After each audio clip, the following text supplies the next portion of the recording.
Alors, je vais vous donner mon opinion sur la disparition de la corneille de Ménilmontant. Alors, le contexte, c'est que cette corneille est rentrée dans le métro le 5 novembre dernier, probablement, comme ça arrive régulièrement, en suivant des miettes en fait qui ont pu être jetées sur les marches ou qui traînent sur les marches.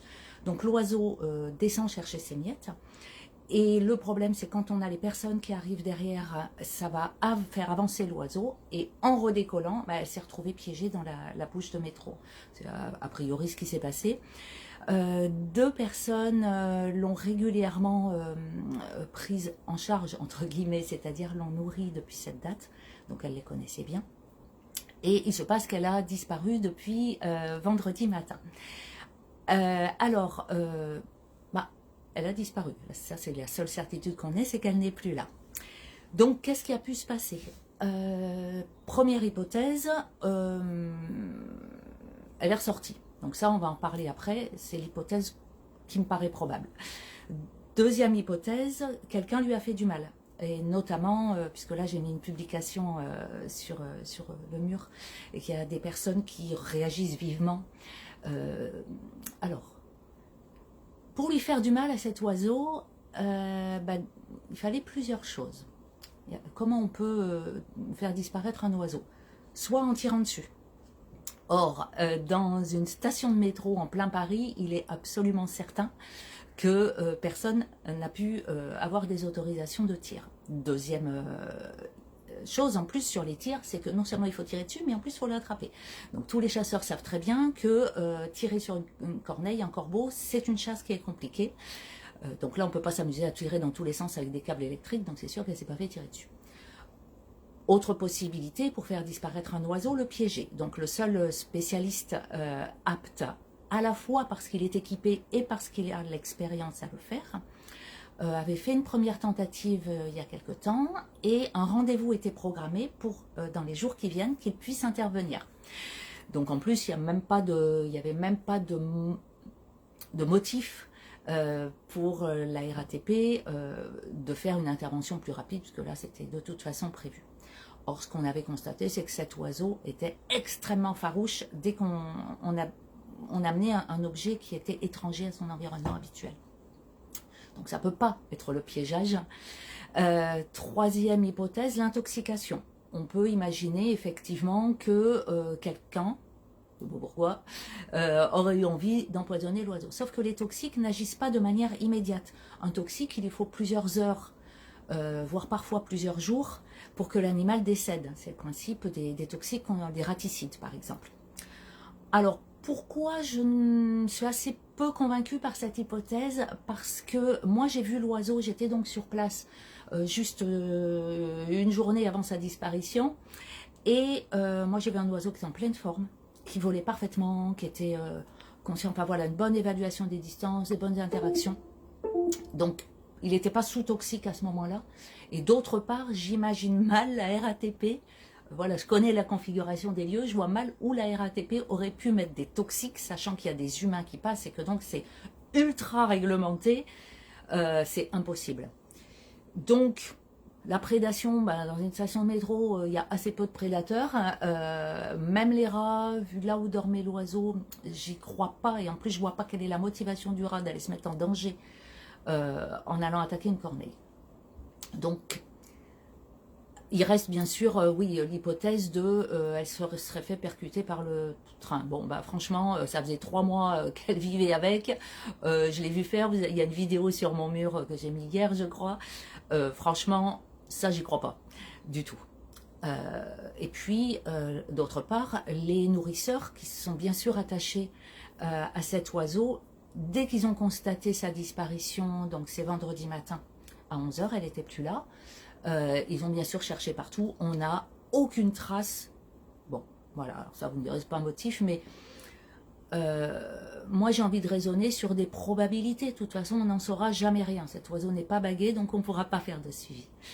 Donc la probabilité qu'elle soit sortie seule.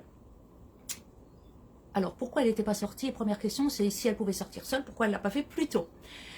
Eh bien parce que plus tôt, quand elle s'est retrouvée piégée, pour ceux qui ont l'habitude des animaux sauvages, y compris les chats sauvages d'ailleurs, enfin les chats libres, Quand ils se retrouvent dans un endroit qu'ils ne connaissent pas, ils jettent partout, ils paniquent, ils ne sont pas vraiment dans la bonne réaction ni capables d'observer, de tirer des déductions, etc. Donc, il apparaît évident que dans les premiers temps de sa captivité dans le métro, elle était en panique totale et qu'elle était incapable de sortir par ses propres moyens. Moi, ce que j'ai constaté quand je l'ai rencontrée, cette Corneille, c'est que elle avait acquis, comment dire, elle avait beaucoup moins peur de l'humain, forcément. Elle envoyait des centaines et des milliers par jour. Donc elle n'avait plus la même crainte qu'elle avait au départ.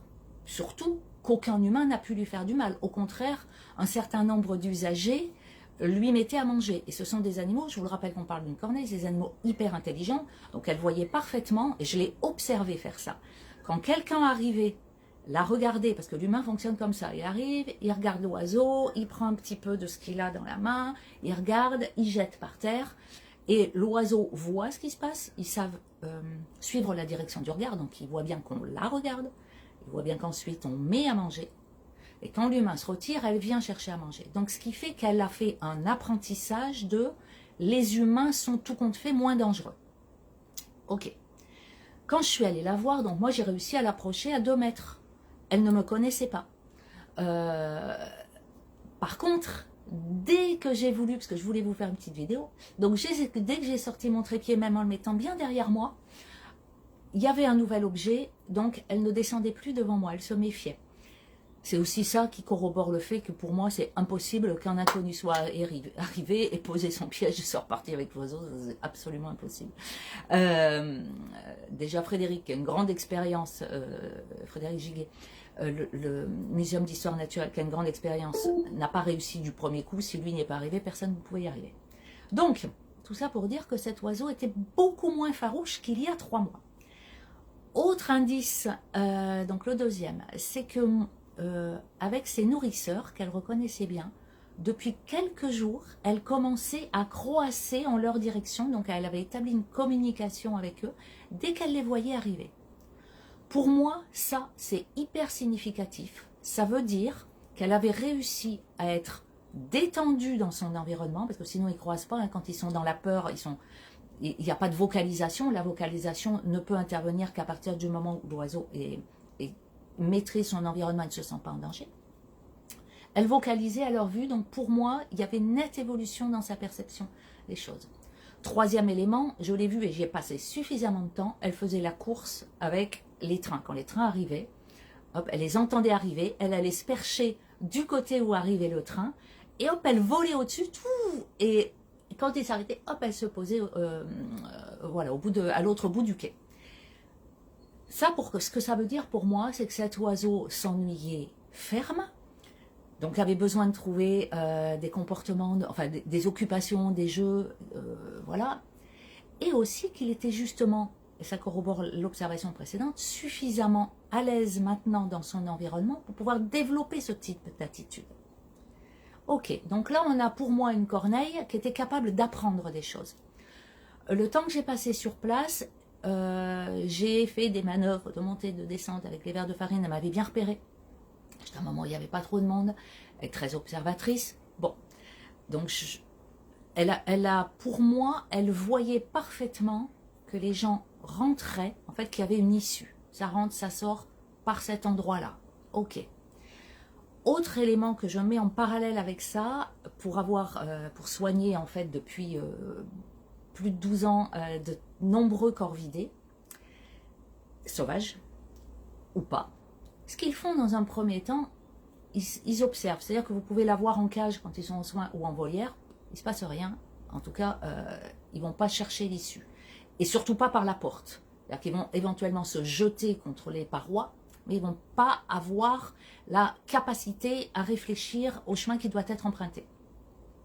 Au bout de quelques jours, alors sur certaines espèces ça peut être très rapide, vous n'avez rien vu venir et tout d'un coup, pendant la fraction de seconde où vous entrouvrirez la porte pour vous faufiler, parce que j'ai l'habitude donc je me méfie, hop, c'est la fraction de seconde où l'oiseau passe juste dans le petit espace qui est situé juste entre votre tête, la porte, bon endroit, bon moment. Ça veut dire qu'il a étudié le truc, qu'il a bien analysé et que, pof, il y va. Et je vous assure qu'on est un paquet à s'être fait piéger, y compris les professionnels.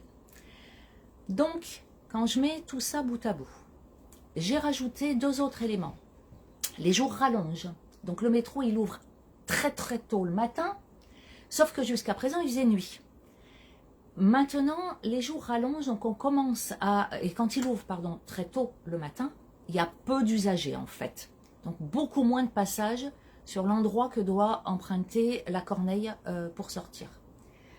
Premièrement, il y a moins de passages. Deuxièmement, on n'a pas la même luminosité. Troisièmement, on est dans la période où les oiseaux sont en ce que j'appelle montée d'hormones, c'est-à-dire on est en frémissement de la période de reproduction. Donc moi, ce que j'ai constaté, par exemple, c'est dès que j'étais dans les marches pour monter, pour arriver sur la place de la station de métro, on entendait très très bien les corneilles. Et en ce moment, vous avez tous remarqué que les corneilles croissent très fort le matin, enfin tous les oiseaux, hein, parce que ça y est, les jours rallongent.